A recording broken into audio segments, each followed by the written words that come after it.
Бишкек шаардык кеңешке реформа партиясын жетектеген Клара Сооронкулова, Аймен Касенов жана Элдар Абакировтар атсалышты. Утулуп калгандарына элдин көпчүлүгү деле капа болгон жок, туурабы? Жаңылышпайбыз. Булар тим эле өздөрүн демократиянын үмүтү элестетип, кечээ эле майданга чыга калышып, бардык жарандык коомдун атынан сүйлөшүп, Ак үйдү Дом пионер кылабыз, Киев көчөсүн жөө жүргүнчүлөргө эле ачабыз деп өпкөлөнгөндөн башка эч нерсе сунуштай алышкан жок шайлоодо. Рита Карасартова сыяктуу оозу менен оро коргондор топтолуп алышкан. Аларга чейин демократия жана адам укуктары үчүн күрөшкөн, өмүрүн арнаган адамдар жок болгонсуп. Жаштардан адашкандар да буларга ишенип алышкан. Бизнес десе жата калып акчага сыйынгандар элдин турмушун билишпейт. Бардыгын менчиктештириш керек, мамлекетти жоюш керек деген либерал сөрөйлөр. Өздөрү деле түшүнүшпөйт эмне кылып аткандарын. Иши кылса ырас эле болду, сооп. Азыр эми утулуп калгандарына да тааныбай, кайра элди күнөөлөп атышат. Буларга добуш бергендердин баары саткын экенбиз. Булар эле таза жана чынчыл. Социалдык тармактан кичине чыгып, эл менен иштегиле азаматтар. Өзбекстан Кыргыз Республикасынан мал ташууга кызыктар. Бул тууралуу аталган өлкөнүн Кыргызстандагы элчиси Хуршит Мирзахидов айыл чарба министри Аскарбек Жаныбеков менен жолугушууда билдирди. Учурда Кыргыз Республикасынын аймагынан мал жандыктарды экспорттоого убактылуу тыюу салынгандыгына байланыштуу коңшу мамлекет киргизилген чектөөнүн мөөнөтүн кыскартууну суранган. Сүйлөшүүлөрдөн кийин тараптар жеткирүү шарттарын түзүү үчүн импорттоочулардын жана экспорттоочулардын тизмесин алмашууну макулдашышты. Жолугушуунун жүрүшүндө Өзбекстандын техникалык жардамы менен Кыргызстандын аймагында күнөөзкана жана бакча куруу маселеси көтөрүлгөндүгү да маалым болду.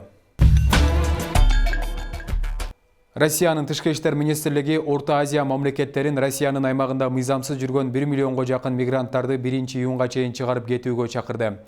Бул тууралуу парламенттер аралык шериктештик ассамблеясында Россия Федерациясынын ички иштер министрлигинин башчысы Александр Горовой айтканын РИА Новости жазды. Эгерде 15-июнга чейин алып чыгып кетпесе, президенттин жарлыгына ылайык Россиянын аймагында мыйзамсыз жүргөн 1 миллионго жакын мигранттар чек арадан чыгарылганга чейин жазага тартылат. Ошондуктан сиздер үгүт иштерин жалпыга маалымдоо каражаттары блогерлер аркылуу жүргүзүп чыгарып кетишиңиздерди каалайм деп билдирген Горовой. Июнь айынын ортосуна чейин пандемияга байланыштуу киргизилген мораторий күчүндө болот. Тактап айтканда, ушул аралыкта Россиянын аймагында мыйзамсыз жүргөн жарандар өз алдынча өлкөдөн чыгып кетсе, эч кандай жаза каралбайт. Ички иштер министрлигинин статистикасына ылайык Россиянын аймагында Орто Азия өлкөлөрүнөн 1 миллиондон ашуун мигрант мыйзамсыз жашайт. Кыздар юбка кийгенден төрөбөй жатышат. Бул тууралуу 16 апрелде болгон маалымат жыйынында саламаттык сактоо жана социалдык өнүктүрүү министри Алымкадыр Бейшеналиев билдирди. Анын айтымында учурда коргошун коронавирус менен ооругандарга берилүүдө, кыздарга берген жокпуз. Коргошунду турмушка чыга элек кыздар итсе төрөбөй калат деген кептер айтылып жүрөт. Кыздар азыр эмнеден төрөбөй калып жатат? Юбка кийип алып асфальтта олтуруп сезгенүү болуп калып төрөбөй жатышат. Ысык көлдүкүнөн эмес, деди Бейшеналиев. Белгилей кетсек, буга чейин министр коргошунду президент экөө кайнатып жатканын айткан. Насыя маселеси боюнча Чүйдүн пригородный айыл өкмөтүндө акция уюштурган аялдардын иши жазык кодексинин жайды имаратты же курулманы өзүн билемдик менен ээлеп алуу же басып алуу деген 208-беренесинин негизинде тергелип жатат. Бул тууралуу 16 апрелде облустук милициянын басма сөз кызматы кабарлады. Мекеменин маалыматына караганда 15 апрелде 10 чакты аял айыл өкмөтүнүн имаратына таң атпай кирип барып, насыя маселесин чечүүнү талап кылышкан. Болбосо өзүнө өрт коёрун айтышкан. Коопсуздук максатында милиция имаратты тосмого алган. Түштөн кийин аялдар имараттан чыгышкан. Кыргызстанда 22 коммерциялык банк бар. Чакан насыя уюмдарынын саны 140-тын тегерегинде. Улуттук банктын маалыматына караганда 2019 жылы 600 миңден ашуун кыргызстандык жалпысынан 30 миллион сомдон ашуун суммага насыя алган. Бул акчанын көпчүлүк бөлүгү айыл чарбасына жана жеке муктаждыктарга берилген. Башкы банк 2020 жылдын март айына карата кыргызстандыктардын коммерциялык банктарга насыя карызынын жалпы суммасы 152 миллиард сом экенин маалымдаган. Бишкекте дагы 3 мектеп окуу процессин убактылуу онлайнга өткөрдү. Бул тууралуу 17 апрелде мэриянын басма сөз кызматы кабарлады. Мекеменин маалыматына караганда окуучулардын жана мугалимдердин саламаттыгы үчүн номер 24, номер 17 жана номер 67 мектептер азырынча онлайн иштейт. Жалпысынан бул 3 мектепте 4 окуучуда жана 1 педагогдо COVID-19 табылды. Буга чейин Борбор калаада 8 мектеп жана 2 бала бакча убактылуу онлайнга өткөн.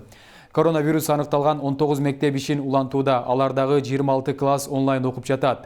Мектептерде аралыктан иштөөгө толук өткөрүү же өткөрбөө маселеси коронавируска чалдыккан окуучу же мугалим менен контакт болгондордун санына жараша чечилерин, чечимди санитардык эпидемиологиялык көзөмөл борборунун адистери кабыл алышаарын мэрия 14 апрелде билдирген. Мектептердин баары 2020 жылдын мартында коронавируска байланыштуу толук жабылган. Кийин аймактардагы мектептер ишин улантып, Бишкекте жарым-жартылай ыкма окуу башталган. Кыргызстанда соңку күндөрү коронавирус жугузуп алгандардын саны көбөйүүдө. Алардын көбү Бишкекте жана Чүйдө. Бул оору жалпысынан 90 миңден ашуун адамга жукту. Алардын 1,5 миңдейи каза болду.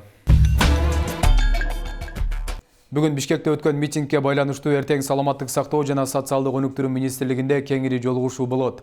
Бул тууралуу өкмөттүн маалымат кызматы кабарлады. Бүгүн ондогон медицина кызматкери Ак үйдүн жана өкмөт үйүнүн жанында акция өткөрүштү. Алар буга чейин керемте төлөө жана маянаны жогорулатуу боюнча бийликтин убадаларынын аткарылышын талап кылышты. Митингчилерди биринчи вице-премьер-министр Артем Новиков кабыл алды. Ал медиктерге компенсация төлөө боюнча маселенин үстүндө атайын комиссия иштеп жатканын белгиледи.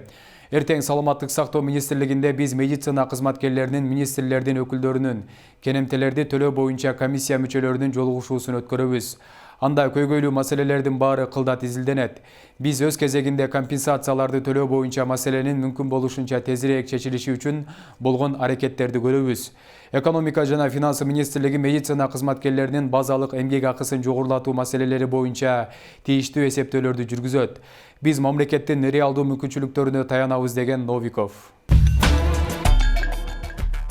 Кыргызстандык балбан Айсулуу Тыныбекова Алматы шаарында өтүп жаткан Азия чемпионатынан алтын медаль утуп алды.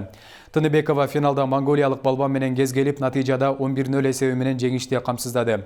Ал 62 килограммдык салмак категориясында күрөштү. Этаптык беттештерде Индия, Казакстан, Корея жана Өзбекстандын спортчуларын жеңип финалга чыккан. Айсулуу Тыныбекова ушуну менен 4-чү рет Азия чемпиондугун багындырууда. Буга чейин Таиланддагы, Индиядагы жана Кытайдагы турнирлерден алтын менен кайткан. Ал эми былтыр Нур-Султанда дүйнө чемпиону болуп, Токио олимпиадасына жолдомо алган. Интернет желесиндеги сайттардан алынган маалыматтар мына ушулар болду. Урматтуу телекөрүүчүлөр, 7 каналдын YouTube-дагы, Facebook-дагы жана Instagram-дагы баракчаларына катталууну унутпаңыздар. Эскерте кетсем, көрсөтүүбүздөгү кеткен маалыматтар 7 каналдын көз карашын билдирбейт. Кайрадан эфир аркылуу көрүшкөнчө аман туруңуздар.